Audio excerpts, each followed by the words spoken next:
Many centuries ago, in the time when science still mingled with magic, Shah Sabur was lord and master of Persia. This wise ruler delighted in every new and ingenious invention of the times. One festival day, 3 ingenious men, skilled and cunning in the art of invention, came to his court. Were they magicians or scientists? It is hard to say, my lord, because they worked in secret. What I can tell you is that they came from 3 countries: India, Greece, and Persia. The king's throne was set up in the gardens before the palace. The whole court gathered around and looked on. First stepped forth the Indian. He knelt down and kissed the ground before the king's feet. A slave unveiled his work, a golden statue of a soldier blowing a trumpet. "And what is the point of this?" asked the king. "Its point, my lord, is that it will keep you safe," replied the Indian inventor. "Safety is indeed a great blessing," replied the king. "But how will it achieve that?" "My lord, place this statue by the gate to your palace, and if an enemy approaches, the Golden Guard will sound his trumpet, and the evil one who means you harm shall fall down dead." The king suppressed a yawn. "I have something like that already," he replied. "Next!" And then stepped forth the inventor from Greece. He prostrated himself on the ground before presenting a diamond-studded cockerel. "And the point is?" enquired the king. "My lord, you will always know the time. This golden bird shall cock-a-doodle-doo on the hour, every hour. Furthermore, at the end of each month, it will do a little dance." The king was unimpressed. "And why should I care what the time is?" he asked. "A king does exactly what he wants, when he wants. It is for others to hang around and await my pleasure. Next!" Third and last, the Persian inventor took his turn. He too kissed the ground. The king looked down from his throne. "I hope for the sake of your neck that you have something novel to show me." The Persian held his palms to the sky, swiveled his eyes and said, "You shall, my lord, shortly behold the greatest marvel of our age, if God be willing." He snapped his fingers, and 6 slaves shoved and heaved a large object into the royal courtyard. It was covered by a cloth, but one could see that it had the shape of something like a horse. Noticing its form, the Greek inventor slipped quietly away, for he feared that trouble would follow shortly. "Well, what is it? Show me," commanded the king impatiently. The inventor whisked away the cover and revealed a black statue of a horse. No gold glistened, no diamond sparkled. It was made of that dark, solid, and extremely heavy African wood known as ebony. "And what is the point of this ugly object?" asked the king. "Allow me to demonstrate," replied the inventor. And with surprising agility, for he was not in the first flush of youth, he jumped onto an upturned box and then onto the horse's back. His finger twiddled a knob in the back of its neck, and the horse immediately took off into the air. It climbed steeply up above the heads of the gasping spectators and completed 3 airy circles in the sky before descending gently back to the lawn. The Persian inventor jumped off the horse and again threw himself onto the ground before the throne. This time, King Sabur, Shah of Persia, could not help but marvel and be amazed. He clapped his hands in congratulation and exclaimed, "By Allah the Omnipotent, our Lord and Benefactor, who created all living things and who feeds them with meat and drink, you spoke the truth when you said that you had a wonder worthy of our gaze. I must have that horse. Name your price, inventor. Whatever you lust after, speak its name, and it shall be yours." The inventor replied, "Truly, O Lord, this horse shall take its rider wheresoever he commands. It shall cover the journey of a year in a single day." Yes, I believe your words, for I have seen this marvel with my own eyes," said the king. "What is your price?" "My invention is worthy of the highest price," went on the inventor, somewhat nervously. "I crave, O munificent lord, nothing less than the hand of your daughter, the princess, in marriage." Those who stood nearby and heard these words were astonished, for it was brazen of this inventor, a nobody of no noble blood, getting on in years, and far from pleasant on the eyes, to make such a request. It seemed likely that his ugly head would soon be separated from his neck, but perhaps the king was under some spell, for he replied, "Granted." Now the king's son was among those who overheard this.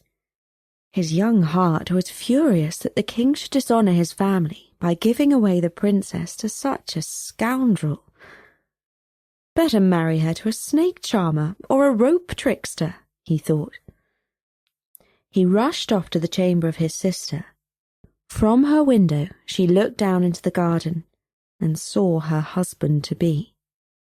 Immediately she tore her lovely face and sobbed and cried, "Oh, fie!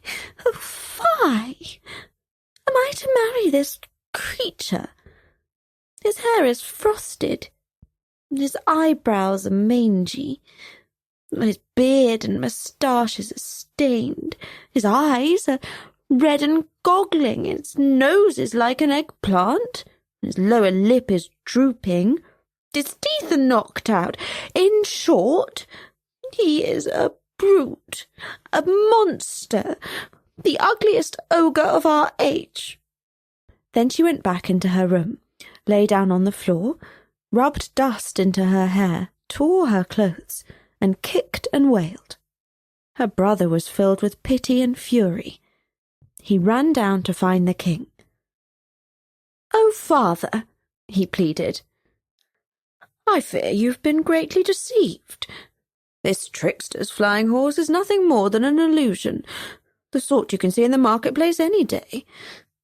His art is not invention, but hypnotism. He has made fools of our eyes." "What say you?" said the king, turning to the inventor. "Magnificent lord and master," he replied, "I invite the prince to mount the horse and see for himself what power it holds, for to experience for oneself is to believe." The king agreed, and he commanded his slaves to bring out the horse of wonder. The prince, who was usually a splendid rider, mounted it with ease and struck its ebony sides with his stirrups. But it made no move. "Ha! It's useless," he cried. But the inventor looked up and said, "My lord, feel under the horse's mane. There's a little screw there. Turn it to the right, and behold the wonder of the horse." The prince wore a look of scorn on his face, but he did as the inventor bade him. Immediately, the horse began to climb into the sky and head for the sun.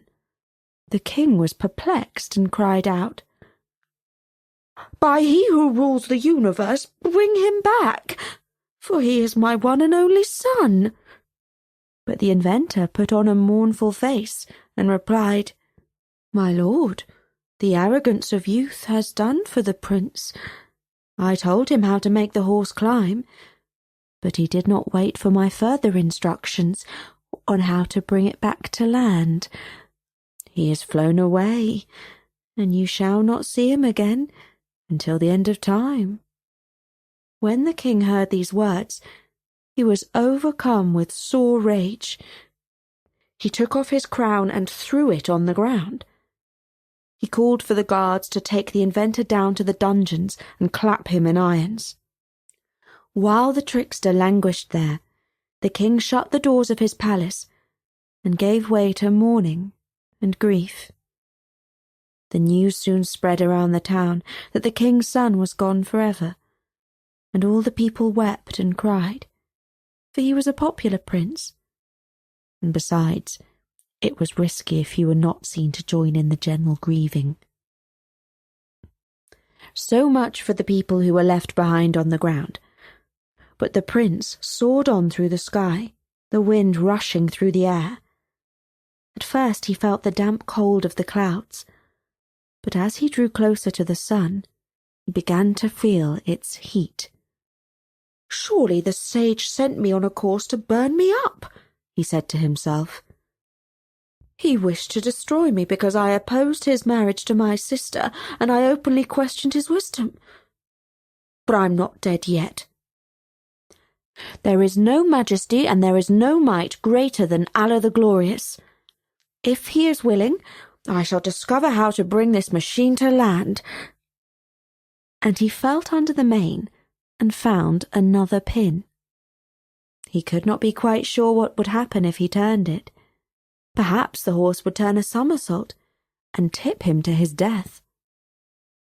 There was trepidation in his heart as he tried it. But lo!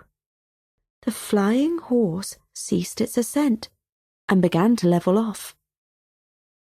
For the next hour, the prince experimented with the controls, making his horse climb and descend and turn this way and that. Soon he was master of the machine. On he flew through the sky, now able to enjoy the scenery below, the lakes and mountains, the cities and dark forests, the fields and the dusty plains. He did not know where he was going, but in fact, he was over the kingdom of Bengal. Eventually, he saw a thriving town and a magnificent palace with lofty towers and battlements. He thought to himself, "That is where I shall come down to land, for it is plain for all to see that I am of royal birth, and this is the place where I shall receive a royal reception." After nightfall, like a weary bird, he gently landed on the flat roof of the palace. He dismounted, saying, "Praise be to Allah." He went around his horse, examining it closely in the moonlight, and saying, "Whoever perfected this was a cunning craftsman. It shall yet return me home safely. But now my hunger is great. I shall explore the palace and see what can be found there." He dropped down through a skylight and crept through the sleeping palace. He wandered through corridors until he found a staircase. At the bottom of the stairs, he found himself in a white marble courtyard in which a fountain played its lovely music. He bathed his hot face and hands and quenched his thirst. Now feeling stronger, he looked around at the various entrances and picked one door at random. He crept silently through the entrance, stepping over the leg of a sleeping guard.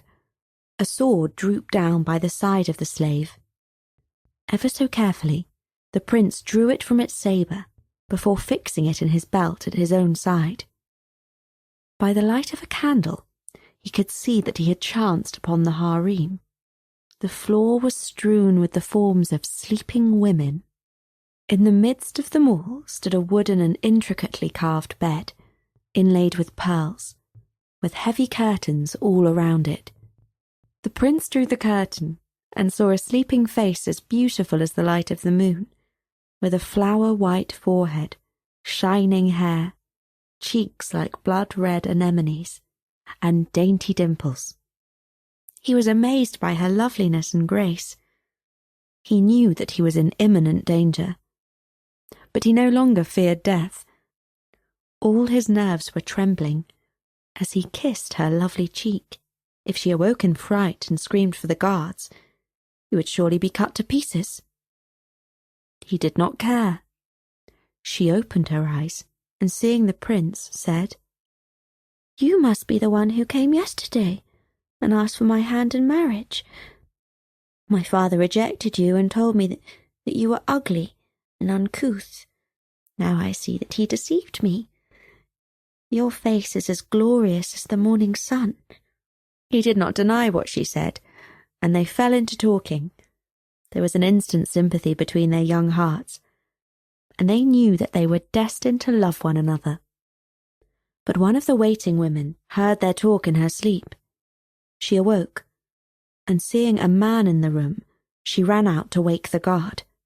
The guard was confused to find himself without a sword, and filled with fright when he realized that he had allowed a strange man to slip into the chamber of the princess. Seeing that the prince was armed and clearly of noble birth, he ran off to wake the king and beg for mercy. The king awoke from his slumber, took a curved sword called a scimitar, and rushed with the guard to the chamber of the princess. He meant to cut the intruder to pieces, but seeing that the prince was armed and looked not only noble, but clearly warlike and in the full strength of youth, as opposed to his own flabbiness of middle age, the king put down his sword and said, "Who are you, rogue, who dares to creep into the room of the princess?" And the prince replied, "Who are you, who dares call me rogue, when I am prince of a mighty kingdom that could crush yours as easily as an ant beneath the foot of an elephant? If I was not so careful for the honour and the feelings of your daughter, I would slice you up with this sword." And the king replied, "Even if you are the prince of a mighty kingdom as you claim, all I need do is call for my guards, and you'll be mincemeat in an instant." "And where would the honour be in that?" replied the prince. "If you strike me down like a common criminal, O lord, your kingdom shall be crushed beneath the boots of my father's foot soldiers. But hear my proposal, for there is a better way. In the morning bring forth your finest soldiers, and I will face them alone, and if the Lord Almighty is willing, I shall confound them. At least we shall provide a sporting spectacle for all the members of your household, and everyone shall see what manner of a man has entered your house, no thief or rogue, but the son of a king. Whatever the outcome, everyone's honour shall be served." The king saw the wisdom in this plan. He could see that the young man was of high birth, and it would no doubt be wiser and more seemly to grant him a death with honour. He called for the slaves to show their guest to a room, and to prepare food and drink for him. No doubt his last meal on the face of this earth. It was only a few short hours until the rays of the sun awoke the sleeping palace, and the king ordered his guards to get ready for battle against the prince. The prince arose early, ready to meet his fate. But here Scheherazade ceased her story, for dawn's light was also creeping into the chamber where she was telling it. "Now, my lord," she said, "if in your wisdom you will spare my life this day, I shall relate what happened next this evening." And the great sultan, who was indeed eager to learn how the story continued, agreed that his beautiful narrator could live another day. And that was the first part of the story of the flying horse.